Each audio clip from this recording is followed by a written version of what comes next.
Hello. Presentation of patterns for walls with the sdbox.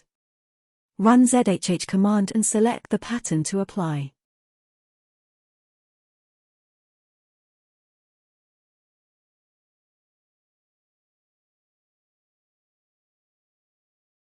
Wall hatches are imported to the actual stone dimensions regardless of the print scale of the design.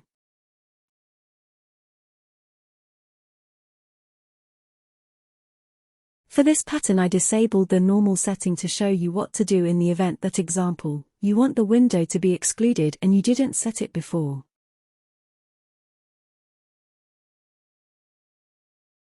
In Properties, erase what's written after the comma of the hatch name, and set Island Detection, Outer.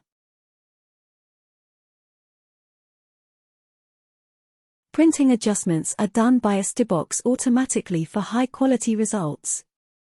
Thank you for watching this tutorial.